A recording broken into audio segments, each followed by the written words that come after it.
Hey guys, this is Savannah from earthandwater.co. Today I am here with a guest, David RL. He does a lot of things. You have a podcast called Baby Talk, yes? Indeed. Yep. That's one of them. And then you have a book. Yeah. That's Welcome to Fatherhood is the book that is the sort of umbrella organization that covers most of the other little things that I do. Yep.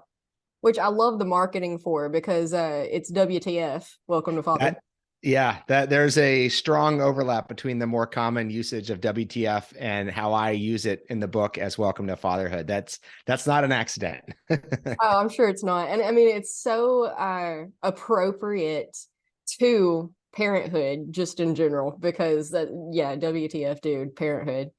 Yeah. Just today, I had a little thing pop up on Facebook, like a reminder picture from 4 years ago. This picture of my son, who was 3 at the time, and he's in his car seat and he's looking at me like this, and he's covered with chocolate. And he was like, "Look, Dad, I'm a cheetah," because I just given him like a little tiny piece of chocolate from the front seat. And then it was quiet for a minute, and I turned around. And I was like, "What just happened?" And he had just smeared it everywhere to cover his face like a cheetah or a tiger. So I even had a reminder just today of how much there is a mini WTF moment from we're pregnant till right this very minute. Oh my gosh, yes, there is. And I don't think that people who don't have children really understand. Uh, I call it the trenches of parenthood or the battlefront because that's literally what it is. Yep, yep. And every additional child is like an X to the fifth power complexification of the scenario. We have several friends with one kid. And I remember when we've had our first kid, we were like, wow, this is a lot. And then we had our second, and we're like, oh, and then we have friends who have like 4 kids or 5 kids. And I am amazed. People with one are amazed at how you do it two. People with two like us are amazed how you do a 3 and 4. And it's a live fire exercise every day, right? Absolutely, because I also have two, and two is more than plenty for me. And I have friends who have that many, and but they say that the once you hit like I think it's like four, once you hit four, it just gets easier because you have the other ones to kind of help and pick up the slack. Right, right. I was told that also. But my wife and I are both the eldest of 3, and we joke that our youngest siblings are both a little bit wonky. So we should decided, given our family genetics, we should just stop with 2 and not risk the wonky donkey third child situation here. And my brother and my sister-in-law, we love you guys, and we joke about this all the time. This is not a slam on them, but we joke that we should probably just stop at 2 for everybody's sake. I always wanted four. And then because you get that when with three. I always thought that with two there was a lot of competition. And it turns out that was just mostly my family I was raised in. But with three, you get that middle child syndrome, like you said, kind of. And then with four, though, you kind of balance everything out. But no, man, two is plenty for me. And you know what? Uh, I've always had a policy to where I wasn't really allowed to have friends over too much when I was growing up. So I always said that if my kids want their friends to come over, then I was always going to say yes if I could. And let me tell you what, some days I really regret that just because it is Some days taking you just can't, right? man, I do anyway. I totally sacrifice my own mental health and to-do lists for the sake of what's actually important in life, and that is the children, right? Hmm. Because I had some friends when I was growing up whose parents absolutely always allowed me to come over if I needed to, if I wanted to. And that's what I wanted for my children as well, is that their children are going to want to do things. And if you create an environment and a space that's safe for them and their friends and Hmm. fun, so, they want to hang out at your house rather than go out and God knows what, then, Right, right. that's my philosophy anyway. It's what's focusing on them and allowing them space is what's actually important in life, which is how, I kind of got into the world of what we're going to be talking about, which is, the family unit and how it's the core of society. And especially in our society in America, I assume you're in America, right? Or in the Yeah, US? I'm in Fairfax, Virginia, just right outside of DC. Okay, cool. I'm in Alabama.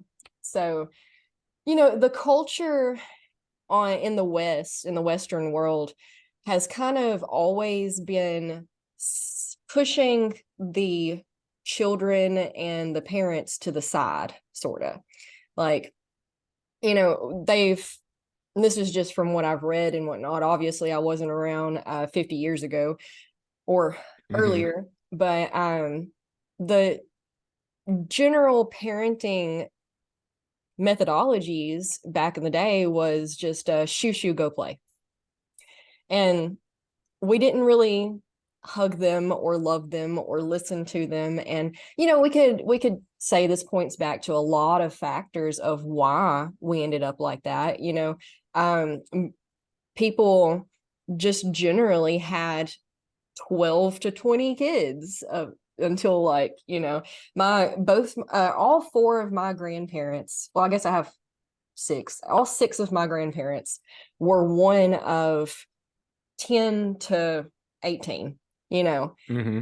And when you have that many kids, you can't give them all everything they need to thrive and Right, right. hope and develop. And if you can't give them all what they need, then the default would be just to kind of give none of them what they need. But Yeah, because you only have so much attention to give, and a minute spent here is a minute not available for there. yep. And with, 10, 15 kids, or even, 6, 7, whatever that is, it's just, there's only so many minutes in the day, and so much energy you have, especially if you're trying to manage all of that to have any kind of one-on-one attention. It's like group story time or group bath time or group dinner time. So it is tricky to even have the possibility to cultivate the relationship with the kid that the child is going to appreciate as one-on-one, like I'm getting mom's attention, dad's attention in a positive way. So it's almost impossible from just a time space management, so I'm very sympathetic to the challenges that the super large families from our history was faced with. Absolutely. And that's exactly the struggle that I have nowadays. Well, I think two is more than plenty. And then, I have little adopted kids that come in every now and then, my friends or my kids' friends. And giving each one of them everything they need is next to impossible. And still having, like, the capacity to navigate and manage your own emotional needs and Mm-hmm. whatnot.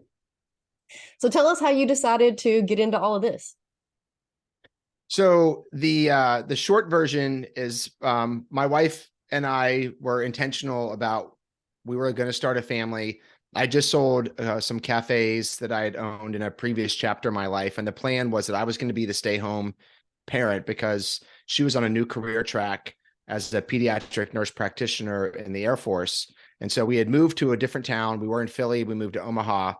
We didn't know anybody, and she was in a brand new job, and I was going to be home. And the plan was, when we eventually got pregnant, that was going to be the role. And it turns out we were pregnant right away. And so I wanted to be that. I wanted to be a good dad. I wanted to be devoted to my kid. And I really focused on that. But I didn't really find a lot of support in the larger culture for what I needed to learn, or what was going to work for me as a dad who was trying to, really show up. I kept getting these, like, oh, just be helpful and supportive. And I'm like, yeah, that's why I'm standing here. Like, you literally just told me nothing. What does that mean here today? What does that look like?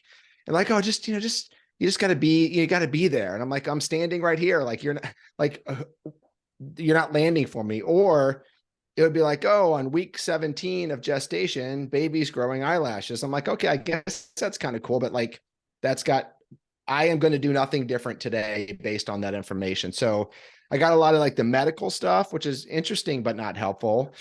Or I got be helpful and supportive, which was neither helpful nor interesting. So I kept kind of having to guess of what does it look like here.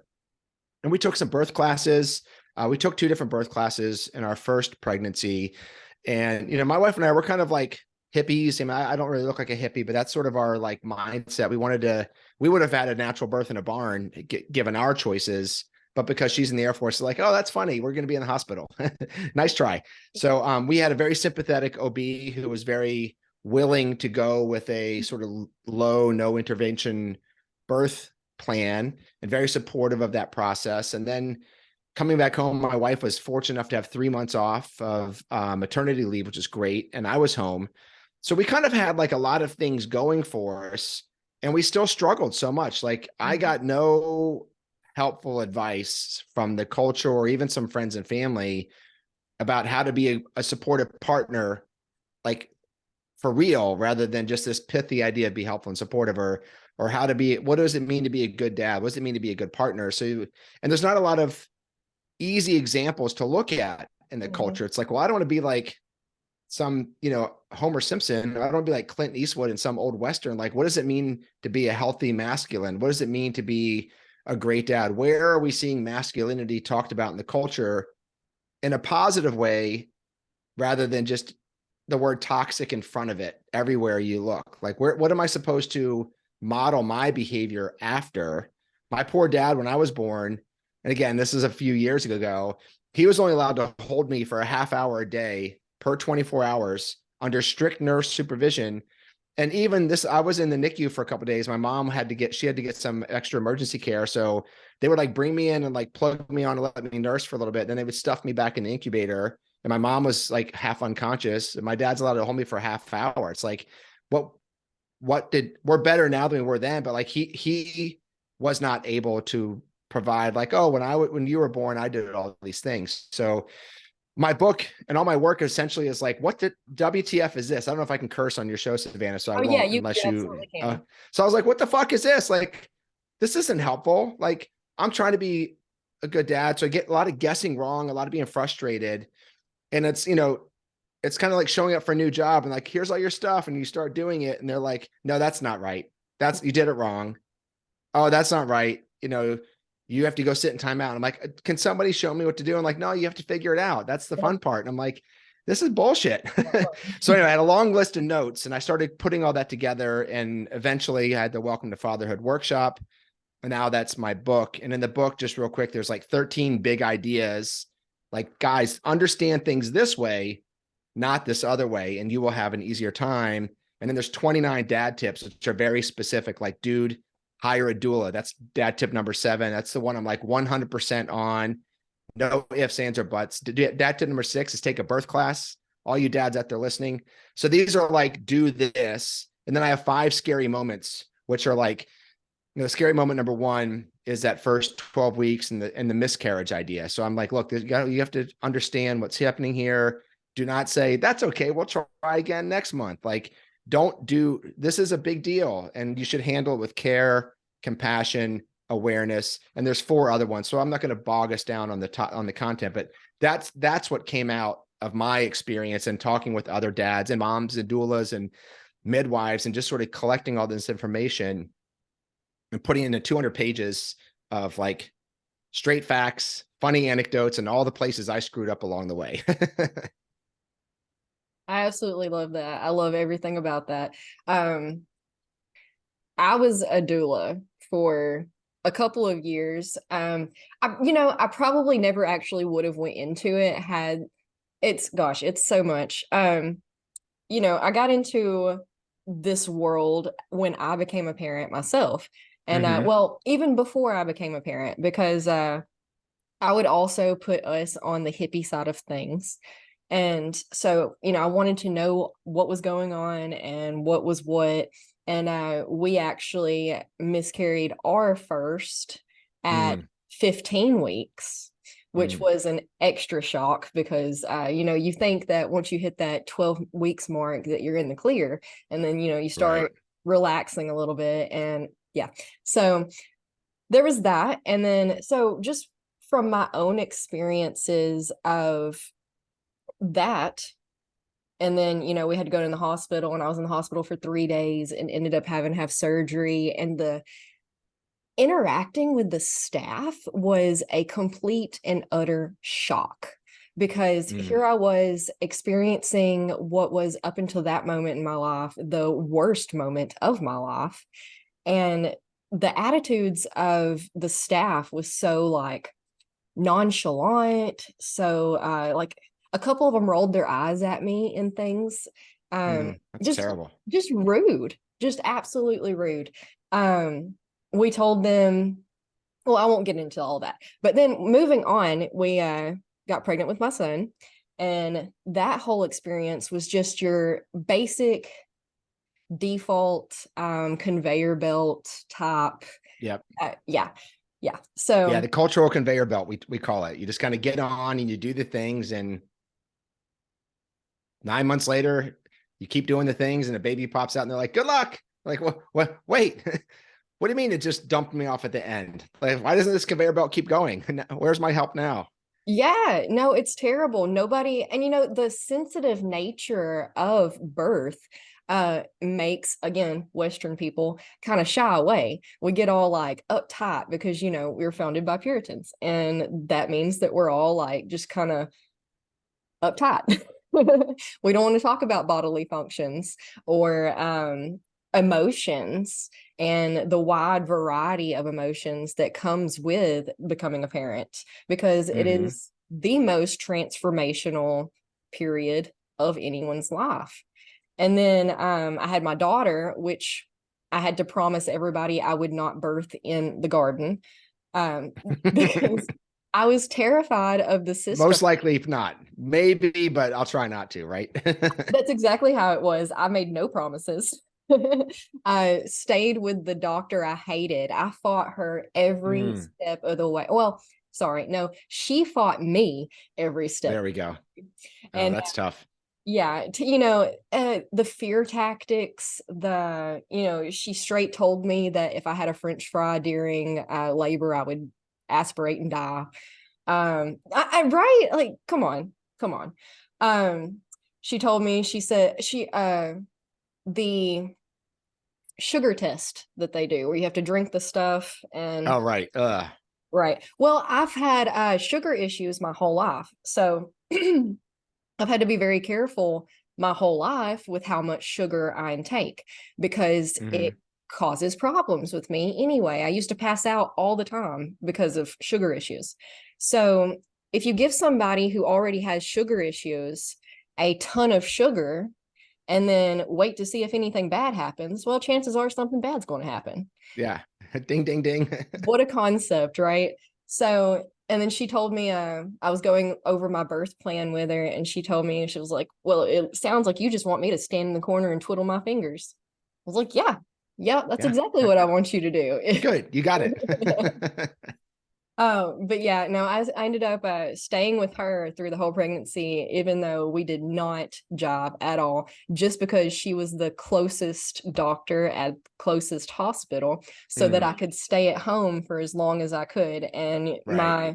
everything worked out perfectly. My daughter was born 45 minutes after I arrived at the hospital. Everything went wonderful. Perfect. And then, but it's not over at that point. At that point, I still had to fight my doctor. She didn't like me because, I was informed and told And me you were right. I was. And that was, man, it was so frustrating. And not only did I have to fight the medical system, but I had to fight friends and family who also thought that, we put doctors up on this pedestal and we forget that they're human just like you and me. And if you get a doctor who doesn't necessarily have your best interests at the top of their priority list, then, you end up in a cascade of interventions. And so, yeah, anyway, I became a doula because I saw how mismatched the system was to what it should be. Because, we get put on the conveyor belt and then, but yeah, I don't do doula work anymore. I might get into it later in life, but I still remain very passionate about the subject.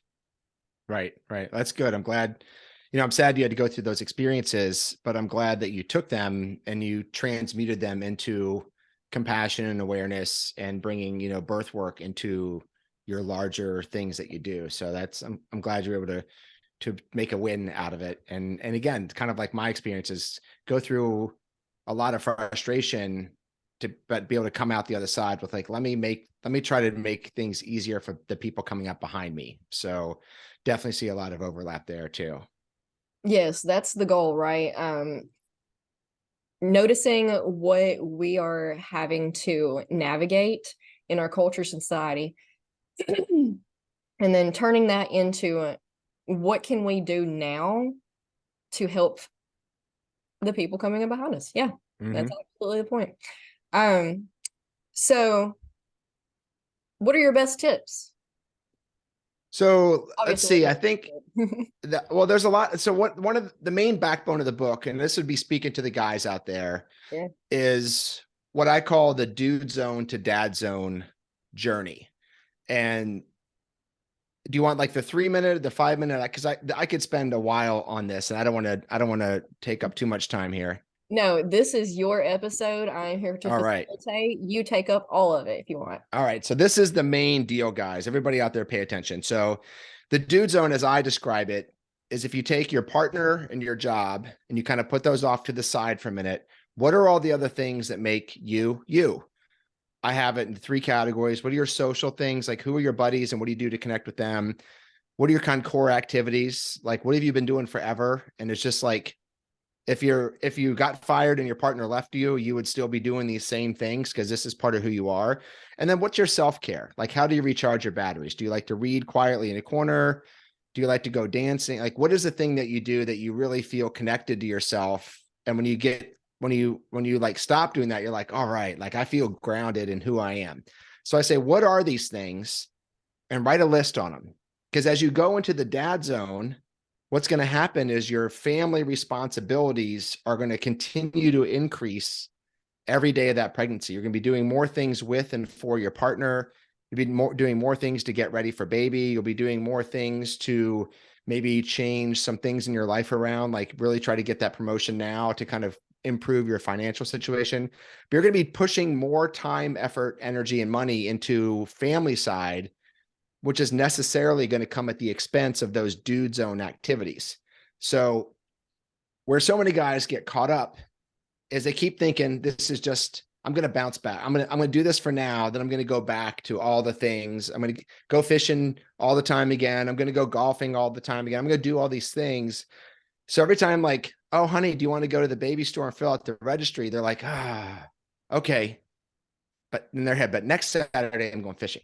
And then next Saturday comes around, like, oh, honey, let's go to the hardware store and look at paint colors. I want to think about painting the nursery. And they're like, And so they keep thinking like, they keep like imagining that they're building up credit that they can go cash in for all this stuff. And it's like, nah, man, there's no bouncing back. You're only bouncing forward. So if you understand that this is the journey you're on, you understand that this is the cost that you're not only will you pay, but you should be paying gladly. Then you can look at those dude zone things like, okay, I want to stay connected to these things at least a little bit. So how do I understand that I'll be less? Maybe I won't go fishing 4 mornings a week. It'll be 1 morning a week, and it won't be for 4 hours, it'll be for 2 hours. So you got to find a way to stay connected because you can't just give up all of yourself. Yeah. But that balance is tricky. And the 2 mistakes that guys make, I call the dud zones. And this is the dud zones of Wimpy Town and Jerkville. In Wimpy Town are those guys that are like, yes, dear, sure. Okay, fuck it. I guess I'm just fucking married man, dad, person. No more dude zone. Goodbye. No more fun for me. Man, they're kind of weak and depressed and sad. And they're just sort of like standing there like, yes, dear, whatever you want, dear. And like, nobody wants that. Like the guy's not happy. Their partner's not happy. Their partner's like, what happened to you? Mm-hmm. Like I don't want a servant. I want a partner, a teammate. Mm-hmm. So that's Wimpy Town. And the guys who go the other way are like, I'm not pregnant. You're pregnant. Okay, you don't drink, please. You have our baby, but I'm going out to the bar and it's 9:00 and I'm going out. Don't wait up. And it's like, they have this sort of like, I'm doing me. They're all about the dude zone. And they're kind of like angry and resisting the dad zone family responsibility sign. So these are traps. This is not a good place. And not only will every guy be in both of those from time to time, but you'll often find yourself with 1 foot in one and 1 foot in the other. Like, I don't care. Just tell me. Like yesterday, you want ice cream. I bring you ice cream today. And now you want pickles. And tomorrow I bring you pickles. You're going to want ice cream again. So fuck me. I guess I just guessed wrong. and now you're mad at me. Just tell me what you want and I'll do it. So they're kind of like defeated and mad at the same time. Mm. And so I'm like, that's okay. You're going to find yourself there, but you have to see the dad zone, understand it's striking a healthy balance, and then thriving in the dad zone is sort of owning this journey, owning the responsibility that comes to the family side, owning the responsibility to yourself to make time. Like, hey, babe, this weekend coming up, I'm going golfing on Sunday. So let's do baby stuff on Saturday so we can take care of our family. And that way you're like protecting your time. You're speaking to mama, because mama's a mom now. As soon as she sees the pregnancy test, she's like, oh, I'm a mom. And us guys are like, oh, we'll be a dad much later. So all that is kind of like the main backbone of my work. And a lot of things sort of are kind of hang on that as like an offshoot of that at different points of that trajectory. So dude zone to dad zone, watch out for the dud zones of Wimpy Town and Jerkville, and dad zone thriving, which is the goal, is you're doing well in that balance and speaking to and giving time to all of the family responsibilities and your personal sense of self, your sacred individuality, I call it. And you found a way to do that well on both sides. So that's dad zone thriving.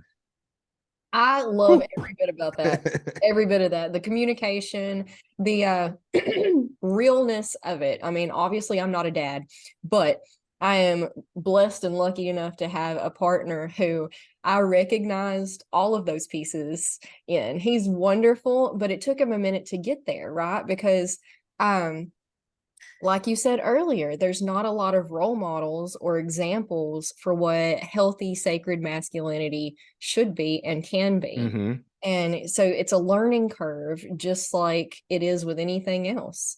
And our society and culture for so long has put dads on like the back burner of well, I mean, they're not really on the back burner of the family unit. They're the outside the home providers. Mm-hmm. Yeah. So everything inside the home, including child rearing from start to finish, is placed on the mother generally. And Right. we are wonderfully, awesomely moving out of that. And you see more and more involved dads, and that is wonderful. But it takes a little bit of time to get our mindset out of that. For example, to this day, you hear moms complaining all the time that dads can change one diaper and they get all the praise. And yeah, so I know I'm glad that you're doing this because as someone who comes from birth work to an extent, it is very mother central, and Yeah. men need something too. They do. And I've always done this to include the fathers because I'm not going to be there forever. Like I'm going to be there for a very short amount of time. Right. I need him to realize and know how to support. Yeah, like you were saying earlier, be there and be supportive. Okay, great. Twiddle thumbs and wait to be told what to do. Right. Right. Well, Savannah, this is exactly the crux of the issue. Like, we've talked about how our culture is shifting, but one of the things where I start my book is what I call the dad instinct. And I really like to spend time on this with the guys in my group. So before I did my book, I was doing live workshops before COVID and everything happened. So I would have 6 guys and they're all kind of nervous. They're like, oh, my wife told me to go to this class. So what are we doing here? And I'm like, hey guys, how's it going? All right.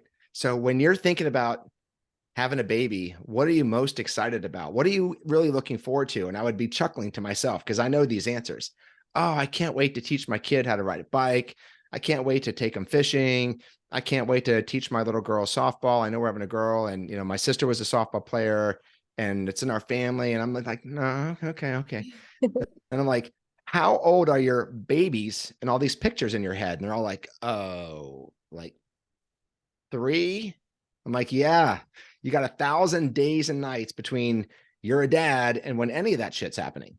Yep. And it's like, isn't it funny how we're all of you, none of you said, I can't wait to hold my baby at 2 a.m. when they're screaming at 3 weeks old. And my partner's sitting here crying and her boobs are leaking and we're both having another terrible night. I can't wait for that. Like nobody ever says that, because it just doesn't enter our minds. And that's because, looking way back in the way back machine, again, this is a rough generalization. I'm sure there's people out there going to find one little thing that's different and be like, you're wrong. But that's not how generalizations work. Yeah. Us guys were not only not expected to be part of the prenatal team or part of early baby child rearing. We were actively like, no, like a caveman standing next to a brand new baby is going to get out of here. What are you doing? Go be useful, go away, out, do something else. And even up until like 100 years ago, there were no male obstetricians. It was all midwives. Like birth and child rearing was women focused, women centric, and us guys were not only not invited, we were disinvited. Mm-hmm. And now, thankfully, things are changing, but it's not fair to look at men and be like, why are you guys doing it wrong? Like, well, we've had 100,000 years of being told to wait in the corner till the baby's 3, number one. And number two, you guys are all of the birth space. I'm like one of the few guys in the birth space. And I had an old midwife tell me, older than that, she was 75 when I was first starting this work. She was like, David, this is a fourth career for me, but I was entering the corporate world in the 80s. And as a woman entering corporate executive life in the 80s, I worked for a big Fortune 100 company. What I was told was essentially, if you want to be successful here, be like a man. Yep. And she's like, and this is what I hear in the birth space for all these dads. They're surrounded by other women. They're saying, well, if you want to be successful, you need to do X, Y, and Z, which is like, be more like a woman, just be helpful and supportive. Well, okay, but what does that mean? And she's like, so it's really nice to see more men coming in here talking to men by men with language that you guys are familiar with, concepts that work for you, and helpful, direct, specific guidelines that work for you guys. It's a very different space. And so we all need to have a little bit of space and grace, some acclimatization, appreciation, some time, some understanding, some sympathy, what helps you, what works for you, and just kind of open up that conversation to a much broader perspective and really focus on like, hey, we're all trying our best here, rather than you're doing it wrong. Not that, again, these are all generalizations, but I think that really lands for a lot of the guys that I continue to work with today when I talk about the dad instinct. And they're like, oh God, thank you. Because I thought I was broken. I thought I was doing it wrong. Mm-hmm. And real quick, final point on this, and then I'll shut up. I'm doing, I have a podcast episode coming out.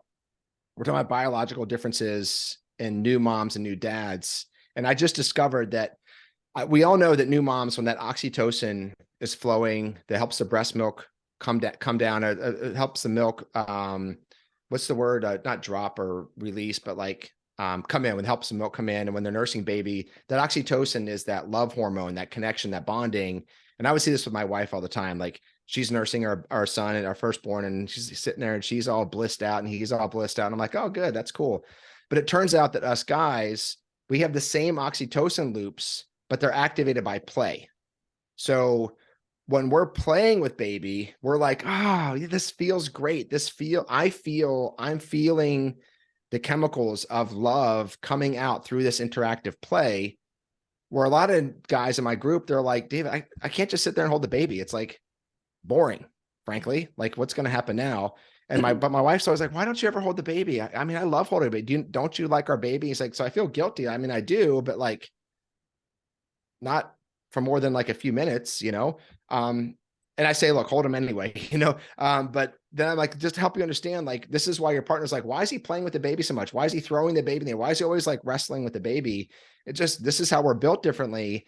And so that awareness can help create the space and appreciation. How dad tip number 27, fathers don't mother.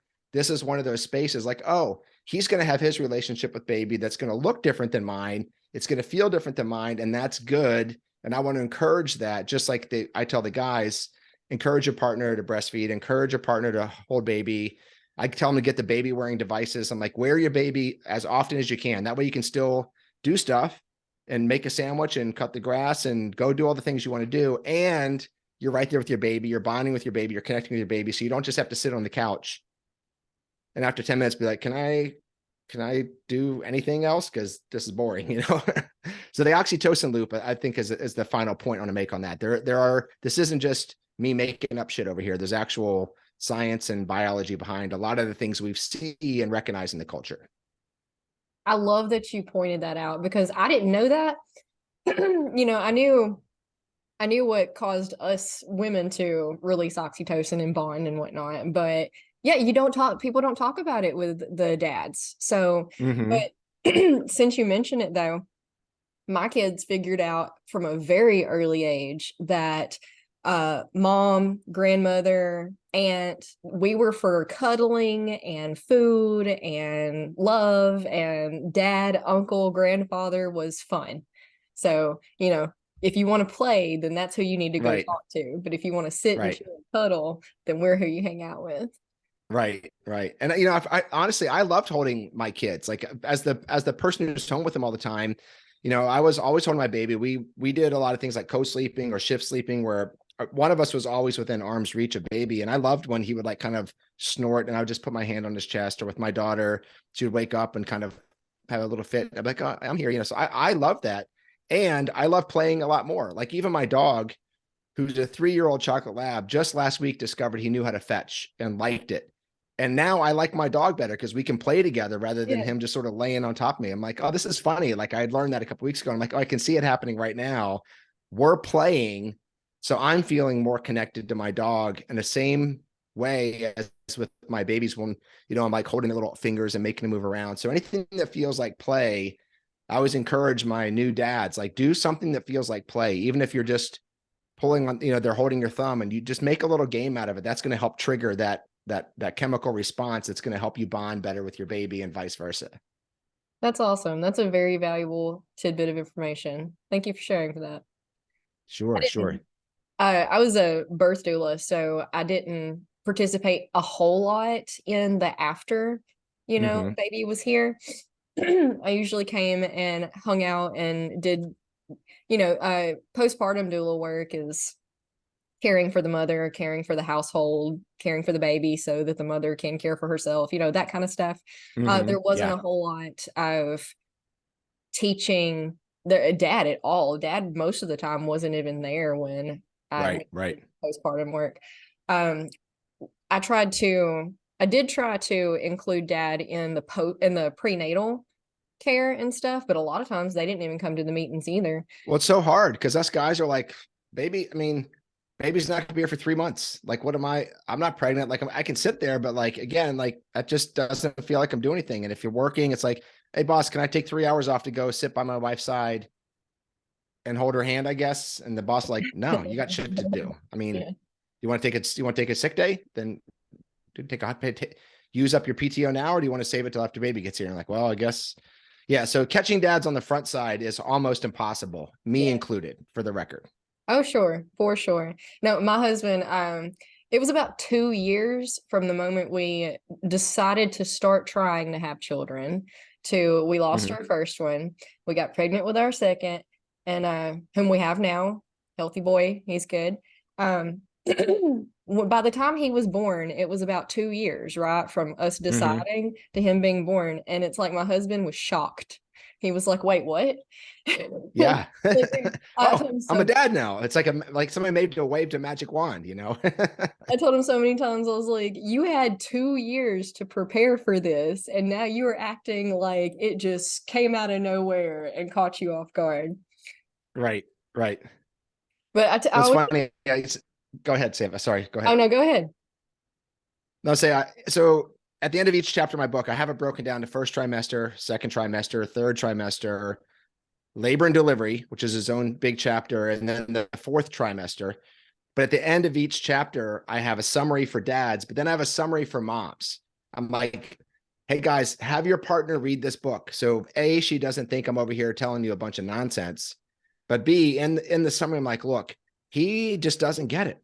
Just understand, he doesn't get it. So for the fourth trimester, I'm like, guess what? Your partner is probably surprised he's a dad, even though we've all known for all this time coming.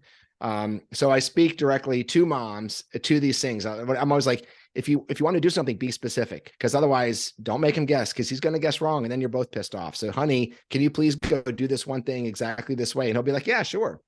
But don't just be like, why doesn't he recognize that I'm hungry over here? Like, be specific. And yes, he's going to be surprised at every step of the way.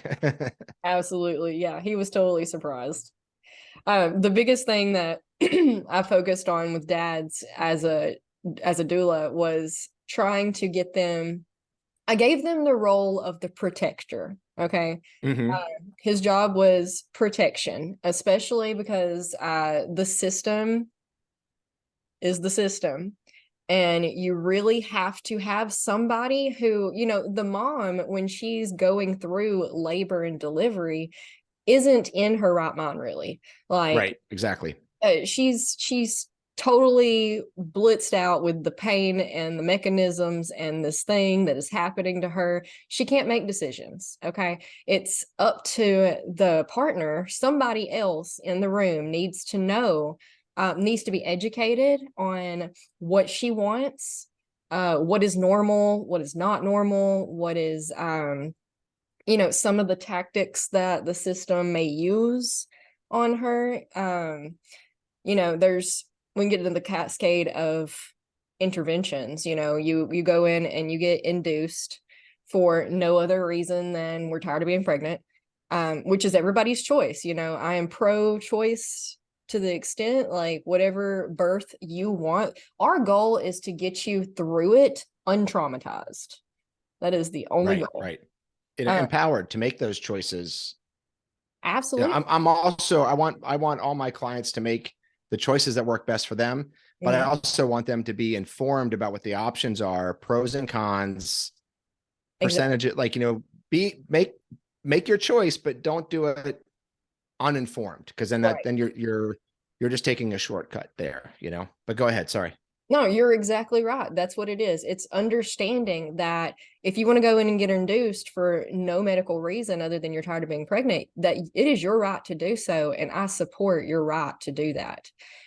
Do know that it may cause contractions to be worse, which may make you more prone to getting an epidural. And if you don't want an epidural, then maybe that's not the best route that you should, you know, follow.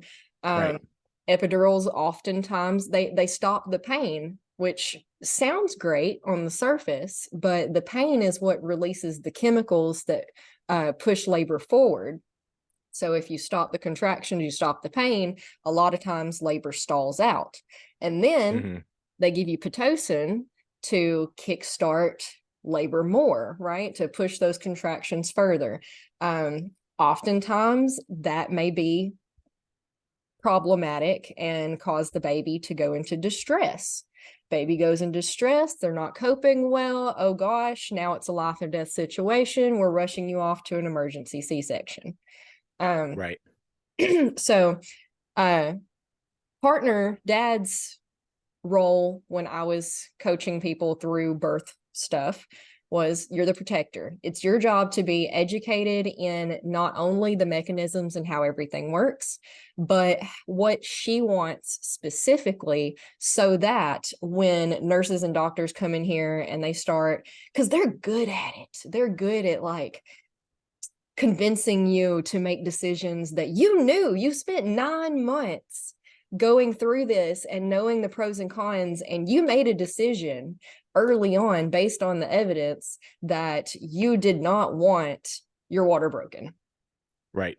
And then they come in there and they're real good at convincing you that you need your water broken. And that's just an example. You know, I'm not saying that you shouldn't get your water broken. It's totally relative and depends on the situation. But dad's job is to protect her and the baby based on what you know beforehand. That's how I always did it. So this is a good place to pause here for a second, Savannah, because this is one of the places where that's what I was told. And I embraced that. I mean, I'm a pretty smart guy. I took a bunch of biology in college. And as a former business owner, I'm used to having to sort of like stand up for what I think is right in the face of opposition. So I felt fairly comfortable kind of owning that role. But going through my work and working with all these different dads I'm talking to, I realized that that was a very common assignment to the guys, but ultimately I found it to be very unfair. Like if I'm not going to go into the mechanics, I don't know shit about fixing cars. So if my mechanic's like, you need all this stuff, I'm like, well, I mean, maybe, but like I have no leg to stand on why, how can I argue with my mechanic when they have all the training? Or how can I argue with my dentist when I'm laying there in the chair with my mouth open? He's like, oh, you got a cavity, David. We're gonna have to drill it and fill it, you know? So what I instead started doing was saying, guys, this is why you need to be very committed to working with your partner to creating a birth team that you feel like we talked about in the beginning here, like you didn't have this experience with your OB, but like finding a birth team that's that's going to work with you and wants to help you have the experience you want to have, so that if they say, look, this is what we're recommending, you already have a sense of trust, and not only their ability, but their point of view and their preferences. Like they're not just pushing this on because they want to go eat lunch in 2 hours. They genuinely think this is in my best interest. This is why I'm all about hire a doula. We all know, doulas are not medical experts. They're there for the psychological, emotional, moral, spiritual, emotional support. Yet they've probably seen a lot of births. And it's okay to ask your doula, like, does this sound okay to you? And then they say, this is outside of my scope of practice, but I might consider recommending you get a second opinion. Or they may be like, I don't know, David, let's see if we can ask for more time and see if, she can progress a little more. But like, I tell the guys, your mantra for labor and delivery, and I say it's a mantra, is be calm, be attentive, be calm, and then be competent. Number one, be attentive to your partner 100%. Number two, be calm so that you can be competent, because us guys like to do stuff. We're like, oh, I got to hold a leg. Like if there's nothing happening, we're, like you said, we're twiddling our thumbs. Like, can I check my email real quick on my phone? No. Okay. Right here, baby. You're doing great. But I don't like putting guys in a position of like, if the OB with 8 years of experience and who's delivered 1,000 babies says they need to do something, you need to be the one who, you're a plumber in your real life, but now you're going to stand up and go against the entire medical establishment. I think that's really unfair burden to put on guys. So I definitely go with the protect vibe. Like the entire 4th trimester chapter of my book is called Protect and Serve. But in that labor and delivery, I really want them to be focused on attending to mama and being 100% connected to her, and doing that work on the front side to build that birth team. And I generally, if people are like, what about midwifery? I'm like, yes, do that. Yes. That's my direction there, because it's much more a full compass care perspective rather than go to the local hospital. Whoever's on staff that day is your OB, and I'm sure they're well-trained and competent, whatever, but there's a lot of other incentives in place at a corporate hospital than a family-run midwifery. So, do your homework on the front side, guys, as hard as it may be to be thinking about, 3 months in the future. Like I joke in my book, like it's July, it's June now. You know what I'm not thinking about? Snowblowers. You know why? Because it's fucking June. Yep. So it's hard for me to get excited about doing research on snowblowers in June. So for a lot of guys, they're like 3-4 months in the pregnancy and they're like, why are we talking about this? Like, I literally cannot get my head into the space of why we need to figure this out right now. But I tell the guys, like, look, A, I understand that, but B, do it anyway, because you want to make sure this isn't a snowblower we're talking about. This is your baby. This is your family. This is the beginning of your life as a parent and as a partner and as a father. Yes, now is the time to be thinking about snowblowers and babies, even if it's 3-6 months ahead of time. But that's my spin on this. So I just wanted to speak to that now, because I think a lot of guys hear that it's on you to be the protector. They're like, shit, I don't know anything about this. I'm a plumber. I'm an architect. I'm a professor. I am not a baby person. Like, why would I possibly argue with an OB? That would be me putting my family at risk, arguing against a medical professional. No way. So even if they nod, when the time comes, that's not a fair place to put them, would be my take on it. Oh no, you're absolutely right. And thank you for bringing it back around to that, for sure. Again, definitely assemble a birth team. That is 100% a goal that most people should start thinking about in the early months, for sure. Find a doctor that you like, know, and trust, who feels your values on things, and find a doula if you can. Medicaid insurances are starting to pay for them, and that is thankfully. Oh God, thankfully. Yes, midwives, absolutely wonderful, holistic type of care. And I mean holistic, not like herbs, but more like, they care about the mental stuff. They have more time because they have patients to care for. Well, you're also seeing the same person prenatal, labor and delivery, and postnatal. So when you're seeing your midwife a week after you had your baby, they were there for your birth story. it's not just some random person. You're like, oh, how was your birth? And you're like, I fucking don't know. I'm still in it. Like, they know about your birth story. And so any of the stuff that has come up, they're a part of it. So you already walk in there not having to share and relive and go through or even process it if you still haven't processed it all. So for all the reasons that you spoke to and beyond, I think that this model is a superior model, in my opinion. I agree completely. The problems that I ran into in my location with my clients is that we're very rural. So we had one hospital and two Mm-hmm. doctors. And those two Oh, that doctors are makes it your so only. much harder. Yeah. Midwifery was illegal in Alabama until 2 years ago, 3 years ago. Oh my God. Yeah. Yeah. So we would have to Yeah. Home births were illegal in Nebraska where we had our babies. Home birth, I think it might still be illegal, like technically. Mhm. Like you cannot be a home birth midwife Yeah, legally in the state. You have to have either be affiliated with a birth center or a hospital or whatever. So yeah, we're still fighting a lot of these laws that, there may have been some good reasons to put them in place at some point, but a lot of times they're continued to sort of like protect the cartel of big healthcare. that's it, isn't it? Yeah. Home births are not technically illegal here, but it is illegal to assist anyone in a home birth. And if you Mm, go to the hospital afterwards just to kind of get checked out, make sure everything's cool, which is more or less what you kind of should do in most situations. right. Right. And they find out that you intentionally had a home birth, you will have child services called on you. That's crazy. Yeah. That So that's the way, like, everybody was born in a home 100 years ago. It's like, why are we making our entire evolutionary history illegal? It's like, what's going on here? yeah, because it's fear mostly, I believe. Um, Birth is scary and birth can Mm-hmm. be dangerous. It can have some bad outcomes, but the vast majority of us do okay with it. And that's what we have to remember is that the problems aren't the default, they're the exception. And Mm-hmm. if you're healthy and you have all your ducks in a row and you've done your research and you've prepared, then more than likely you're okay. Right. Right.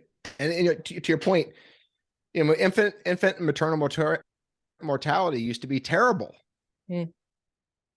when babies were just randomly born in barns and homes and unattended, un unsupervised by trained professionals. So all of there's people out there who are like, what are you crazy people talking about? Like, we look at where we are now compared to where we were 100 years ago with these rates of infant mortality, maternal mortality. This used to be like the number one killers of babies and moms was birth. And now it's not. So there has been a ton of progress, but this is where a lot of times, people are like, well, David, you seem confusing. Are you a conservative? Are you? There's a lot of wisdom we want to conserve from the past and traditions, culture. There's a lot of good stuff here. Like, there's a lot of hard fought victories we want to keep. And every one of those came about through change and focusing on, we've learned a lot of shit. We can probably still do some stuff better. So I think this is where modern midwifery is a great example of this, where we're bringing a lot of trained medical attention and skill into birth, but in an environment where moms are like, oh, I'm in my bedroom, where I feel safe, where I feel comfortable, where I feel grounded, where I feel connected, which is automatically going to lead to better birth outcomes if the mom is relaxed, calm, feels cared for, feels safe, etc. And you have trained medical professionals there to assist and guide. And if things get scary, call 911. Like, we need to get to the hospital. This has gone from a birth into an emergency. We need to get to the hospital right away. And the midwifery model has great outcome percentages. I can't cite them right here, but this is the best of both worlds, in my opinion. Again, and I'm just a dad. I'm not a medical professional. I'm not a lawyer. I'm just a dad in the birth space trying to help people have an easier time. So don't, please go consult your medical professional and your lawyer rather than just listen to some guy off the internet.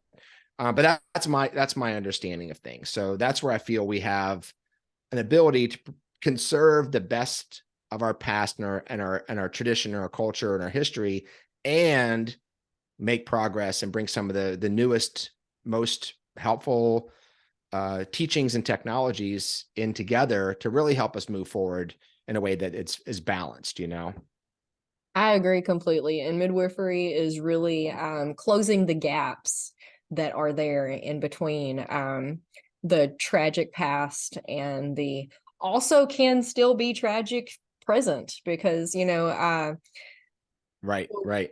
the Western world has one of the highest maternal mortality rates in the developed world, which is, makes you really question what we're doing. And that's a big thing that got me into doula work, is that we had these practices that were set in place in the 50s based on the research that we had available in the 50s that we have Right. since disproved, or found other research that has shown that maybe those are not at all the best practices, but Right. As we're it turns still out. but we're still doing them, which can be Right, problematic. right. So I know we're coming towards the end of our time here. I'd love to talk a little bit about new parenthood and like new baby space. Because I think that's where most of my dad clients are really coming from, is they're showing up and be like, hey, David, like, baby's home, I'm struggling now and my partner's struggling. And like, that sort of blissful ignorance of being a dad to be, the expectant dad, is suddenly Shattered. crashed by baby's arrival. So what kind of topics or questions or things are most, relevant for you and your audience when it comes to new baby space? And how can I maybe add some color commentary into that from my dad perspective? Well, my audience and what we do mostly is we heal ourselves to heal the world. So whatever you want to run with that. And most of Okay, the stuff is great. anxiety. Yeah. Yeah. I mean, don't we all these days? Like, Yes. right where I live now in Fairfax, Virginia, there's some smoke for some Canadian wildfires. And yeah, you can smell the smoke in the air and it's hazy, but like everybody's running around like, oh no, we're all gonna die. I'm like, come on, guys. Like, it's this is like having s'mores. Like, we're not gonna die from sniffing some smoke from a wildfire 500 miles away. Come on, let's just bring this down. Because my point is that anxiety is a pusher. That's big idea number 5 in my book, by the way, is for the guys. Like, your partner is a mom today and she's gonna be feeling a lot of anxiety. This is the biggest deal ever. This is bigger than marriage, graduation, promotion, riding a bike, all that shit combined. Going to be a mom, biggest deal ever. And we live in a world that's full of like shit. Like, Mhm. what's in my cleaning product? What's in my food? Can I eat this sushi or this cheese? Like, everything's dangerous. And so Yep. that heightened anxiety is turned up to 11 with that positive pregnancy test. And for a lot of guys, they're like, cool, going to be a dad later, going to crack a beer. Yay me, I got strong sperm, So we have a very different relationship to that. But new parenthood is when all that hits dads, because like, shit, I got a baby now. And like, what's going on? It's like, we've been trying to tell you, dude, you're going to be a dad. This is what this looks like. So healing ourselves, I think this idea of the masculine that we touched upon a little bit earlier, this is something I really try to focus on a lot with my new dads, because I see them in like, number one, I have a free monthly Zoom group. We'll put in your show notes. Yeah. Any new dad or expectant dad can come join our group. It's once a month. It's the third Thursday of the month going forward. It's going to be, it's about an hour and a half usually. It's just a place to come in and not have anybody tell you you're doing it wrong. So the number one thing I say is like, look, guys are people too. We have our emotions, we have our feelings, we have our frustrations, we have our anxiety, we have our depression, we have our like being overwhelmed. And new parenthood for a lot of the guys I see is completely overwhelming. Mhm. They've lost their partner. They're like, hey, what happened? Like, what happened to us? Because like, I'm a third wheel over here and you're like, I don't recognize you. You're mad at me. I just walked in and I'm just walking in. I've done something wrong, or like, I didn't do it right, or I didn't do it well enough. And this is a really tough space for new parents to be in. Yeah. And I tell the guys, I give them all the room in the world to like really just lay out what's going on. And I never say, well, she had the baby, because that's what they hear all the time. Oh, you're upset. She had a baby. Trump card. She wins. You don't count. You're gaslit. Your experience doesn't matter. So We want to make a time for that. And we want them to understand, appreciate that there's not a magic mom book that all the new moms are reading about how to do it right. Like, new moms are struggling. Mm-hmm. All new parents are struggling. We don't have the village that we used to sort of be Yeah. born in, grow up in, be surrounded by babies and birth. Like you mentioned earlier, 15 kids. Like, most people in prehistory, anywhere, a couple hundred years ago and beyond, anywhere on the planet, were surrounded by babies all the Mm-hmm. time. They saw babies being born, babies dying, nursing. They never had any questions about what do we do, because they lived it. There was never Mm-hmm. like, what do you do when you're pregnant? Well, they just do all the things that they've been seeing for years. So Mm-hmm. right now we're in this great unraveling where Mm-hmm. everything's up in the air, and guys are like, what am I supposed to do? And like, whatever you want, be helpful and supportive. And they're like, that's not helpful. And new mom's like, where's my village? And like, you're it, and go get a job and be superwoman. They're like, that fucking sucks. Like, what's going on here? Mm-hmm. People move away from their families. There's a lot of things, and I'm not shitting on any one of these individually. I'm just saying we need to appreciate how hard it is for new parents in this nuclear family of trying to figure out, what does it mean to be going from maidenhood to motherhood? What does it mean going from the dude zone to the dad zone? What does success look like here? Where's my help?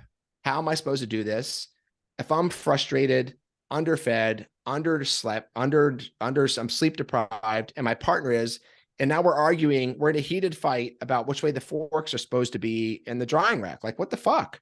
Yeah. Like, we're all stressed out, and we're not really being given a place to really be seen, allowed to be messy, allowed to kind of fall apart for a little bit and just kind of cry for a bit, and then be like, yeah, it's hard.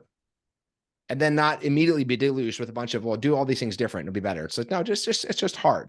Let's just create space for that. So for the healing side of things, I think the first step from my point of view is to recognize that this shit is hard, and there's not a guidebook. It's not your fault that you're struggling. New moms, new dads, we're lost. Our culture is disconnected from the past, and it hasn't landed in the future yet. So we're in this sort of nebulous space where there's no up, there's no down, left is right, all kinds of crazy shit's going on. Everything that seemed to be pretty sure up until even 5 years ago, like, well, I guess that's not sure anymore either. I guess everything's up for debate. Everybody's up for an argument. What's going on? And no wonder we're all having a hard time. So I think just creating space for each person to be allowed to have their own experience and not be corrected, helped, supported, argued against, and just that space to kind of fall apart and be a little bit messy, and just get that love and support and acknowledgement that it's a hard journey, it's a hard struggle, I think is something we can all do better. So that would be my initial rant on the healing side of what new parents that I see are needing and what they're benefiting from. I think that's beautiful. That's awesome. I love what you're doing here. I love this conversation. Thank you so much for coming out with us today and having a talk about it. Give you a virtual hug. It was awesome. Yeah, thanks, Savannah. Thanks for providing the forum for us to have this conversation, and for sharing some of your experiences and what brought you into the birth work, and how you are showing up to continue to kind of try to push the ball forward and help all of us land in a little better place than where you and I had to kind of walk through in our early steps here. So much appreciation to you and your work as well. Well, thank you. You want to tell people where you're most active, where they can find you? And then of course, Sure, the best place. I'm sorry. Yeah. The best place would be welcometofatherhood.com, www.welcometofatherhood.com. Everything I do is on there. I have the podcast that you mentioned earlier. That's called Baby Talk with Katie and David. Me and my co-host, Katie Demota, she's a lactation consultant. We talk about all things babies, postpartum, new parenthood. We're on our third season now. So that's Baby Talk with Katie and David. And then my book's on Amazon. Links will be there. I do my workshops. The Dad Zone Thriving workshop is actually tonight, so nobody in your audience is going to be able to catch that because it'll probably go out later. But that's once a month. There's a different episode. I do a 3 workshop series. And then I have my monthly support group that's free for anybody. And I also do a lot of dad coaching 1-on-1. So all that can be found on the umbrella of www.welcometofatherhood.com. awesome. And you are a great resource that I will be for sure sending everybody. Thanks, Savannah. Thank you so much. You have a great day.